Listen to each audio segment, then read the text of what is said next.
morning, noon, evening or night, depending when you're watching this video. My name is Legend and welcome back to World of Tanks and the Look Back At series, where we now take a look back at multiple things. Yes, we are spicing up this video by covering the Halloween events of 2024 and 2025. Project Babylon and Babylon Forbidden Zone, with predominantly focusing on the additional Last Stand mode that came alongside it, as well as getting back at the Last Waffentrager event, again multiple versions from previous years, focusing on some new elements that were added since my last look back at the Waffentrager event from 2022. Because each of the events are somewhat known already for the most part, or don't add too much new content to give an extended review on, I chose to combine them all. It seems that these events got heavily intertwined with each other, which I also want to tackle a tiny bit as a prelude to the big World of Tanks lore video. And yes, I've been teasing you a lot with that video already, but I really cannot plan such large projects well enough with all other things that I'm occupying with, alongside with all the new content that continuously gets added into the lore. I'm hoping though that this mention for some major WoT lore connection will kickstart further planning for that video and just let me decide to finally get it done, no matter if new content or new storylines gets added to it. With all those buts and maybes, let's just dive into the matter of today. Starting off with the Halloween events. So next to the additional game mode Last Stand, Project Babylon did have some changes compared to the previous Mirny events. But the difference between the first iteration and the second, the Forbidden Zone iteration, aren't that different. But I will include some of the details that were. But back to general changes, most notably the map. Instead of damage control at the town of Mirny 13, which we better known as Ghost Town, but fucked up, we are now going on the offensive and dive into the phases at the core of the calamity, namely, as I theorized before, Azagir. I really like this change in map, although not the entire Steel Hunter map got utilized, the bottom right corner mostly. The limited size of it wasn't really that troublesome, and it still feels if it was big enough. There was the opportunity to have different phases on the different corners of the map, which might have resulted in even more map variation with little extra work. Another missed opportunity to flesh out the map more consistently is, well, if we compare it to the regular Azagir map and the map version from the Last Stand mode, because yes, that mode has also a different version of the same map, even though they overlap each other slightly. I would have rather seen the same elements from the extended map outside of the borders, and that both maps were created with more similar layout. Because where the Magnus Prime stands within the Last Stand mode is just empty desert in the regular mode. Just missed opportunities there in my opinion, which also requires less work from the wargaming map developers, who already seems to be pretty much non-existing. There are some fun Easter eggs to be found around the map. The first thing are multiple floating objects with televisions and other electrical stuff emitting some unique sounds like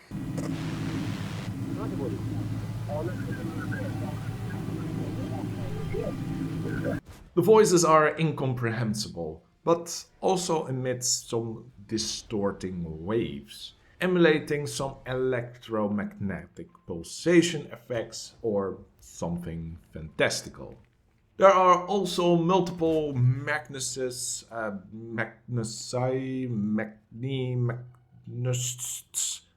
whatever, ruins of the old Magnus type that we have come to know in previous years, most notably within the warehouse area where we see a lot close to each other, letting me believe that these warehouses were part of Project Babylon, in which the first incursions to the phases and further research on Miriam were still conducted with these old Magnus collectors before they had the Magnus Prime constructed and the newer floating models. But next to those fun Easter eggs, I don't have much more to remark on the map itself. You cannot go wrong in map design when you have gameplay like the Murney events, just enough chaos and open areas and you are pretty much done. This time there is also no more bottomless pits where you can accidentally fall into, which I know for some players might also be an improvement. In the Forbidden Zone, the map is mostly unchanged, only with some newly added elements like the massive millstones and different floating objects with sounds, which are mostly aesthetically and have no further impact on things like the new stories covering the background of Project Babylon and the operation into the Forbidden Zone. I've already made several videos about it, so the first one from Babylon is from a while ago, but I still recommend watching it to get the full story. It still kind of holds up. It was a bit of a mess to compile and to include sneaky Nazi Germans again on the one hand is a bit cheesy, but it gives some nice fodder to connect more events in a more complex story. The story of the Forbidden Zone adds up way better than I initially thought, but I needed some time and thought to figure out what the actual story was covering the event. For that you need to check a description of a certain story video. From completing all story fragments you would get the Nergal and the Stitched as reward. The Nergal, a decent tier 8 British heavy, and like the Obsidian before, it also became a recommended tank within the Last Stand mode. The Stitch seems weaker armor wise, but makes up with it with better gun handling and DPM. Also handy in the Last Stand mode, even though I haven't really tested that out. I find it quite curious and well intended that the Halloween event reward tanks are quite good in the added side quest game mode, which became an entire game mode by itself. Speaking of which, now going to the next game mode, The Last Stand, which first appeared in 2024 parallel to the Babylon event in a separate sub-game mode. However, in 2025 it returned twice so far as Last Stand Pandora and Last Stand Proving Grounds, which makes this game mode probably as recurrent as Steel Hunter and Frontline at some point. However, the reason why it got repeated several times is due to the relative popularity, being a World of Tanks version of the Call of Duty Zombies game mode, although with limited waves. It's not really a mystery why so many players got hooked on the game mode. But introductions aside, what is this game mode all about? In the Last Stand game mode, you need to cooperate in a team of 5 players against 5 waves of hostile Echo tanks, which gets increasingly more difficult each wave. The goal is to survive and destroy all tanks of the 5 waves. Quite a simple premise, which stayed the same across all 3 versions. Now the comparison to the Call of Duty Zombies game mode is apparent, but not completely. Every time there are 3 difficulty settings, like the regular Halloween event, with normal, hard and nightmare. But where is the infinite difficulty, where you are up against countless amount of waves? That might really be an ultimate test for platoons who even completed the nightmare mode with relative ease. At last, the spread of different game modes is still good. The easy mode for the casual players add nightmare mode for the tryhards, just missing that extra one. Maybe for the next iteration. The maps throughout all versions is seemingly the same as a gear map, with the location changing over the version. The first would take you to the southwestern corner with the main object, the Magnus Prime, at the location of the stadium. The second is more near the hangars in the middle, and the third is back at the southwestern corner. The surroundings and details are again a little bit different than the original.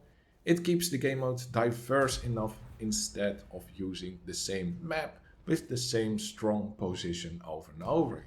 But it's all very confusing how this all fits within the world the story provides. Is it because of the alterations of Miriam in the subspaces that it all looks different from between the different game modes? But the last version seems to be in our regular world, and that one is also different from the original as a game map. Missed opportunities to include more surroundings with the map that you have already made. It's a bit of a nitpick in this case, and since it provides enough variety, I am somewhat content with it this time. Enemies. Again, a lot can be inspired from the Myrni and Babylon events. We got the guards, laws, chargers, alphas, hedgehogs and trappers, who are the most annoying. If you are comfortable dealing with all of the threats in one location, since now you have to split up and be more vulnerable. But we also got some enemies unique to the Last Stand in the latest version, with the autocannon echo tank, the rolling vehicle filled up with flammable explosives, and the Fatso, a large hedgehog which, if it would reach the central Magnus, in this case called the Wave Breaker, you would lose. Again, not a lot to complain or improve about. They pose a reasonable threat to deal with and a serious challenge when they increase in numbers. This made the game mode actually very good for team-based tactics, focus fire, health sharing, or in this case even healing. It is really recommendable to do this with a clan platoon to improve your teamwork with your clan members for further clan battles. Next to the goal of survival, there are additional abilities that you can use and progression you can complete. These are once again very comparable to the ones of the main Halloween event. The abilities are pretty much copy-pasted and the progression contains, well, no tank, well, hold on for now, and no lore, but at least some interesting rewards. Now, I also don't mind for the abilities to be copy-pasted, since they still fit well within this game mode. However, collecting Miriam is sometimes a bit harder to do if you want to get rid of a wave of enemies as soon as possible, but you need to snipe from a distance in order to do that. Especially with slightly slower tanks, most heavies and the meta TDs, it's sometimes almost impossible to keep up. For rewards, most of them are quite standard. The new 3D attachments are fun, but one sticks out like a sore thumb. And that is the WoT. Even though only available for 1 out of the 3 events so far, thank God, these multi-tiered loot boxes had stirred up some of the biggest World of Tanks controversies in recent years. Quick recap, you start off with the first tier, the Proto Common boxes, which gets you new tanks and some other things. So far so good. Just regular boxes, but not as good as the Holiday Ops boxes, so I won't consider buying them as long as I don't necessarily want a premium tank. A premium tank, not a specific one. If you want a specific one, especially then, you don't want to start on loot boxes, because the odds are, well, not in your favor. However, you get a 20% chance to get an upgraded loot box, most likely of a higher value. I think that was more like a 80-20 difference between the switch in 1 level or 2 levels up, or later on in either having an upgrade or a downgrade. But then you can get the alpha, rare or the prime epic round folder boxes with more desirable tanks. Some of them being even tier 10, the MBTB and the Chieftain. And the odds of getting that tank is increased with each tier boxes. Great, right? Yeah, this might have been the most predatory version of gamble loot boxes that I've ever seen. I've already shared my opinion about those, but let's just shortly address where this goes wrong. So you want a tier 10. That's possible. So in normal non-tiered loot boxes, if you could get the prime run Volta for like twice as much as a price, because you can get a tier 10, you need to buy 100 of these boxes. So you can get at least 2 of the tanks, since, well, 1 out of 3 is a tier 9, we add an extra 50 to be 100% sure you get the tier 10. But what happens with 100 regular proto boxes? 20 of them become higher tiered boxes, 16 being the alpha tier or being the prime tier. Now from the alpha tier boxes you can get an additional 3 or 4. Let's be generous and say 4 are becoming another tiered box. So we are already increasing the odds theoretically. So you got very lucky and get 8 prime boxes out of the 100 proto boxes. What are the odds of getting a tank out of it? To get even with the confirmed 100 regular box scenario, we need a 25% chance in which we can get 2 of those tanks, with at least 1 being the tier 10. But the odds are 10%. But while in a regular box scenario, the prime boxes would cost twice as much, so it gets pretty even, right? Well, not pretty much. It's just gambling again with extra steps. You need at least 20 prime boxes, which is 2.5 times more than we would get in this scenario. Meaning that you need to buy at least 250 regular boxes. Like in the regular scenario, if the prime boxes would be twice as much, but you can buy them immediately, you are better off. Okay, with the holiday ops, you also can get a tier 10, but there are more tanks in the pool, so you have also lower odds of getting them. But at least you still get a high tier tank confirmed. And don't forget that in this case we needed to stack the odds well, since there's no guarantee on getting a higher tiered round Volta box with that 20%. It's no guarantee you even get a box, another box every 5 proto boxes we open. So it's most likely way more than 250 would be needed to put into the fat, atrocious mouth of wargaming. Since, well, all the calculations were around 900 or even 1,000 boxes to get all of the tanks from the prime round Voltas. That means that for 2 of them you need to buy at least like maybe 400, 500, 600 even. Depends on your luck. So hopefully Wargaming will abandon this loot box method for now onwards, and I hope to see no more loot boxes at all together with this event or other events. Speaking of which, so the last time I covered the last Waffentrager event 3 years ago in 2022. In the meantime, we got 3 more versions that have come and go.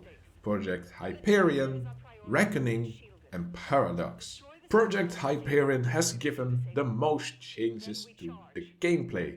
Instead of collecting a charge from a Sentinel squad and then deliver it to a separate generator point, you can now overload generators immediately after dealing with the Sentinel squad at that point. Presumably, after this many years of encounters, the allies upgraded the Harrier tanks in which they can now do that.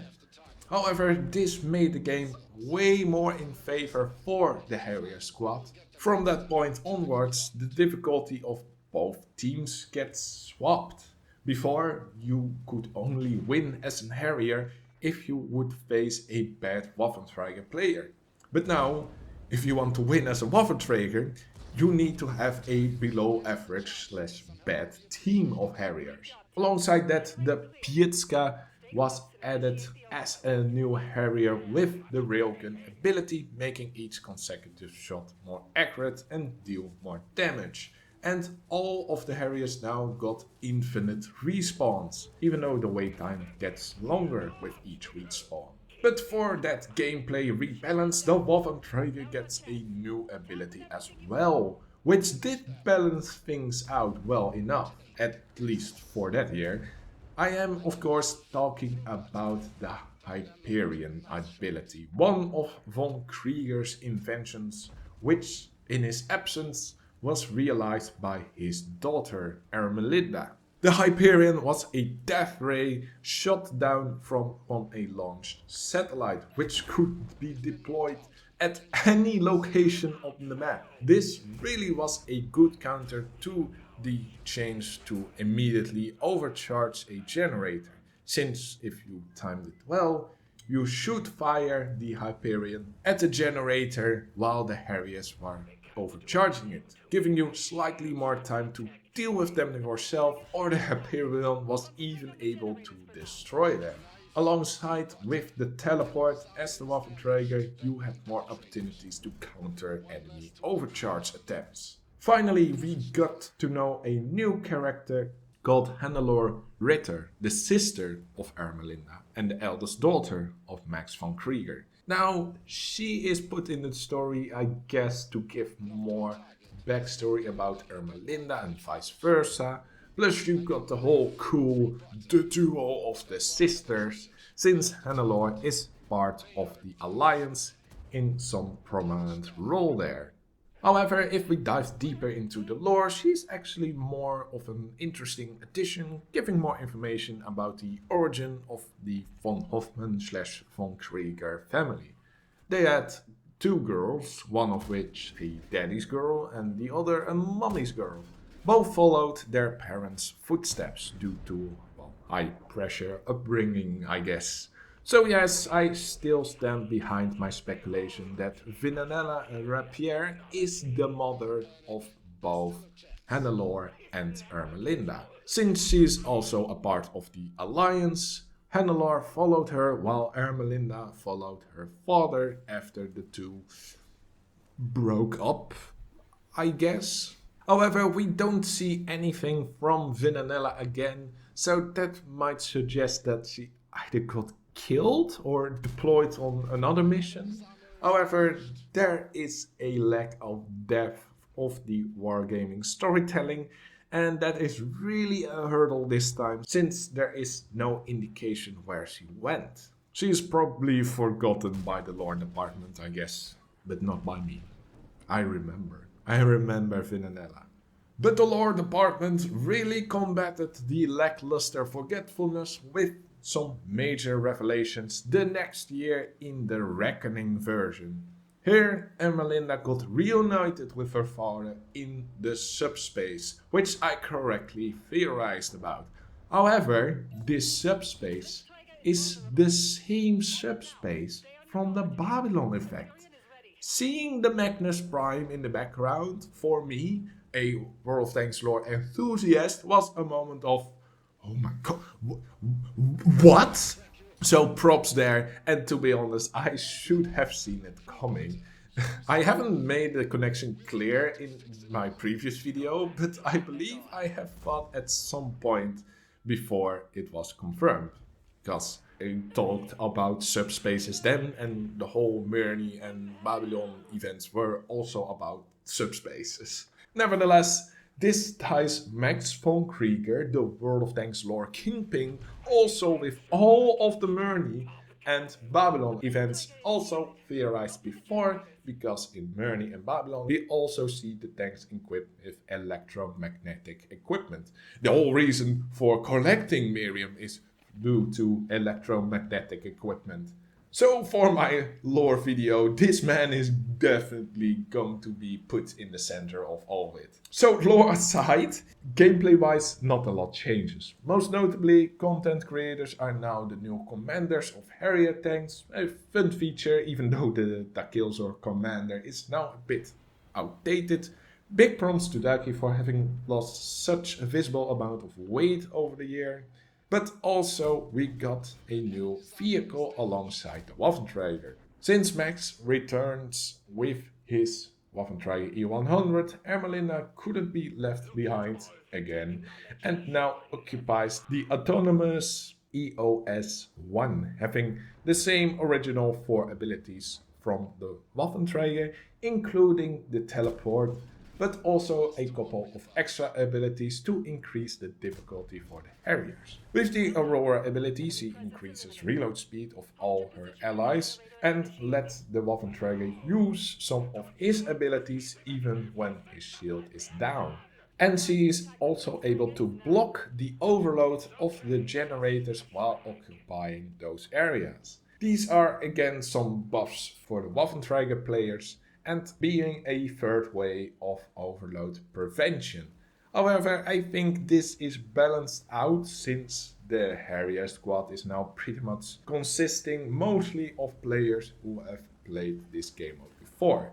They are now more efficient and tactical on dealing with the Sentinel squads and the Waffentrager evasion to the degree that the Waffentrager still needs to do a lot in order to win. Finally, we got this year's Paradox version. Paradox being referred to von Krieger's ability to create a time loop through his new invention.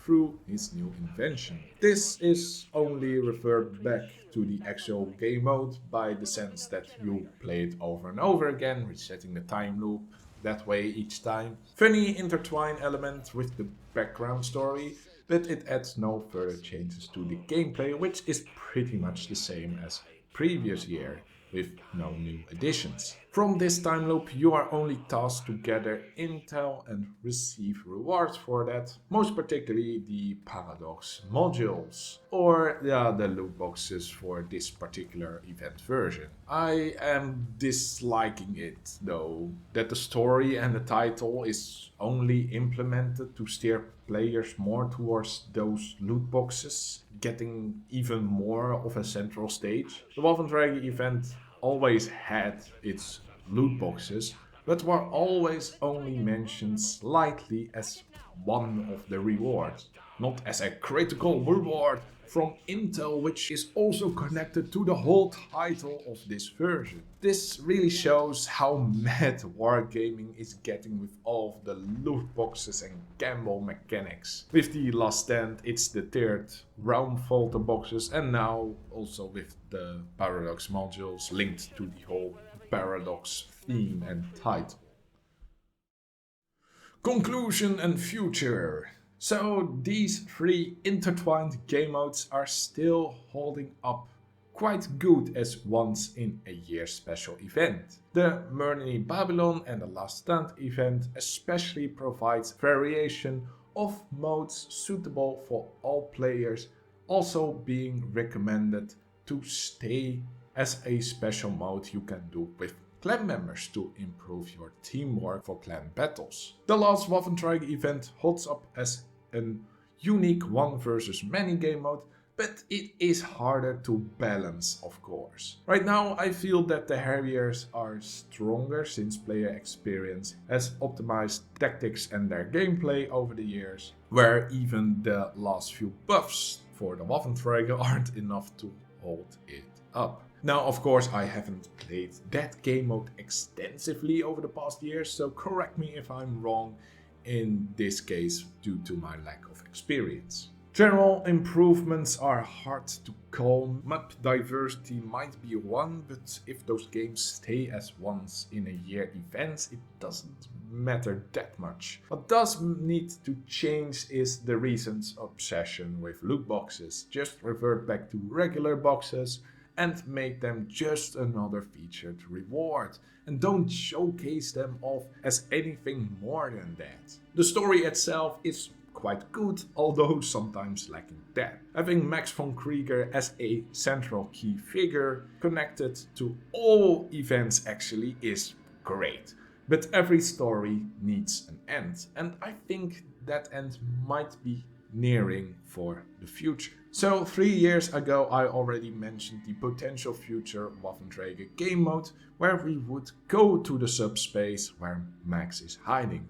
However, that subspace was only mentioned 2 years after and have so far only been confirmed as the same subspace area we have with the Babylon events. Now, the Babylon Forbidden story, which I recently uploaded, ended with the premise that an assault will be organized towards the subspace where the German forces are hiding, in the Dark Tower subspace. How interesting would it be if that was the same subspace where Max is also located at, or at least is visiting on several occasions. We know that those Miriam subspaces have both temporal and spatial fluctuations. The temporal one was already a bit showcased in the last Paradox Waffentrager event. So maybe next year, or would I correct myself again and say maybe in a future event, Max would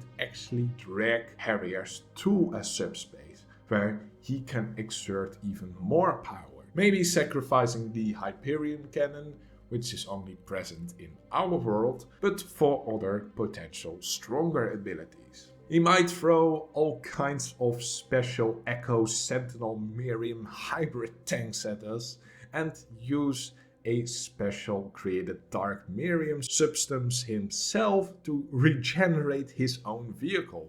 After that, we get the Babylon assault on the Dark Towers, where Max might also be revealed as the main antagonist, helping and protecting the German forces in exchange for their obedience towards his own plans. I would say that only Max von Krieger could convince those Miriam-maddened Nazis with his plans and worldview, seeing him as their new Führer. That would be a way to end the story of Max von Krieger and his connection to the Halloween event, Steel Hunter event and Last Stand event. And from that year, maybe something new can be thought and developed for those events by Wargaming before the current ones are getting too old. Maybe continuing the whole storyline with the architect launching a satellite with a lot of special documents that we first got to notice with the Operation Boiling Point and the third personal campaign. Maybe. But are those game modes already getting old to begin with? Would you rather have those game modes continue indefinitely, even though the storyline might become even more cluttered and incomprehensible? Or are there other ways to do that with good logical storylines? A lot of questions to still reflect on upon the upcoming years. But if you have already some ideas or theories, let me know. Write about them in the comments. But for now, that's it for this video, which is, well, a pretty substantial, long look back at video. Well, guess I'm wrong again. But that's it for now. Hope you enjoyed it, and I will see you next time. Laters.